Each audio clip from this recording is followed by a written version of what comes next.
మీరు తెలంగాణకి ఇస్తూ ఉంటాను కదా, అనేక నిధులు ఇచ్చినట్టుగా తెలంగాణ నుంచి కేంద్ర ప్రభుత్వానికి ఇచ్చే మేము ఎంత కడుతున్నాము, మేము ఎంత కడతా ఉన్నాం, మీరు మాకెంత ఇస్తున్నారు, శ్వేతపత్రం విడుదల చేయమని చెప్పి అలా కేంద్ర మంత్రులు అడుగుతూ ఉన్నాను. వాస్తవానికి మీరు గమనించండి మిత్రమా, ఎందుకోసం అంటే మన వాటా ఎక్కువ శాతం మీరు గమనించండి.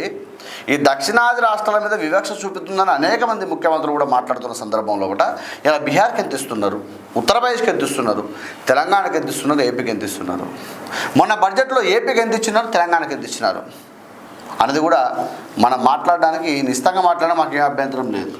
గుజరాత్కి ఎంత ఇస్తున్నారు అదే అంటున్నా కదా. ఇప్పుడు ఒక రాష్ట్రం, ఇప్పుడు మన తెలంగాణ రాష్ట్రం నుంచి కేంద్రానికి ఎంత పోతుంది, మనకు వచ్చేదేంది? వీళ్ళు ఏమంటున్నారు, అసలు బడ్జెట్ మేము ఇస్తున్నాం అంటున్నారు. వాస్తవమే అనుకుందాం, ఇస్తున్నారు. కాంగ్రెస్ ఏం చెప్పట్లేదు, మేము తీసుకున్నామని చెప్పట్లేదు. అసలు ఏమి ఇస్తున్నారు, ఎంత ఇస్తున్నారు అనేది ఒక స్టేట్మెంట్ ఇప్పండి, ప్రెస్ నోట్ పెట్టండి. మరి అది కాదు, ఉమ్మంటే కాంగ్రెస్ పార్టీ మీద బురద జరుగుతాం, ఆయన మీద బురద జరుగుతాం, ఆయన బురద సపడేకుంటాడు. ఈ ముచ్చట్లు బంద్ చేయండి.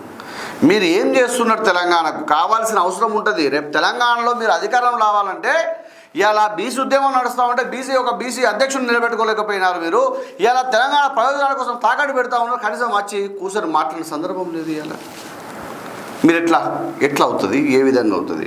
కాబట్టి ప్రజలు కూడా నిశ్చితంగా గమనిస్తూ ఉన్నారు. బీజేపీ అంటే హిందుత్వవాదిగా ముందుకు పోతాం. హిందుత్వం అంటే నేను కూడా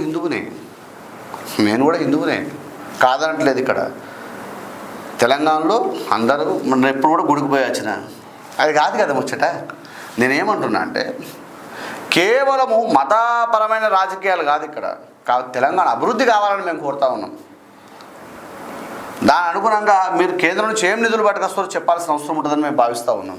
ఇప్పుడు గతంలో మన తెలంగాణ ఏర్పడ్డప్పటి నుంచి బీజేపీ సెంట్రల్లో ఉంది. వాస్తవం. దాదాపు మనం ఏర్పడి 12 సంవత్సరాలు అవుతుందా? 12 సంవత్సరాలు అవుతుంది, కొంచెం అటు ఇటు. 12 సంవత్సరాలు. అప్పటి నుంచి ఇప్పటి వరకు వీళ్ళు వాటర్ డివైడ్ చేయడానికి, అంటే నీటి వనరులు డివైడ్ చేయడానికి 12 సంవత్సరాల టైం పడుతుందా? అసలు మీరు ఎందుకు కొట్టుకుంటున్నారు? మీకు ఇంత వస్తుంది, మీకు అంత వస్తుంది, ఎందుకు ఈ ప్రాబ్లం? అదే కదా, ఓటేసిన పాపాన్ని కాంగ్రెస్ కాటేస్తుంది. బీఆర్ఎస్ వర్కింగ్ ప్రెసిడెంట్ కేటీఆర్ అట.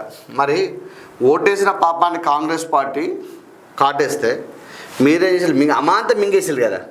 గత 10 సంవత్సరాల కాలంలో కూడా ఇలా కాళేశ్వరం ప్రాజెక్ట్ అయితేనేమి, ఇలా అనేక ప్రాజెక్టులు హరితహారం పెట్టారు. నేను మాట్లాడుతున్నా కదా, పైనుంచి చూస్తే అప్పట్లో గొర్రెల గురించి ఒక కామెంట్ చేసాడు. పైనుంచి చూస్తే గొర్రెలు ఇలా పంచి పెడతా ఉంటే పైనుంచి చూస్తే మొత్తం మనుషుల కంటే ఒక గొర్రెలే కనబడతాయని ఒక కామెంట్ చేసినాడు కేసీఆర్. అట్లా తర్వాత ఈ వర్షకాలం రాగానే హరితహారం ప్రోగ్రాం మీద అనేక 100 కోట్లు తగలబెట్టిండు. ఇవాళ చెట్టు పెడతారు, తెల్లారో మేకో గుడ్డచ్చి తిరిగిపోతుంది.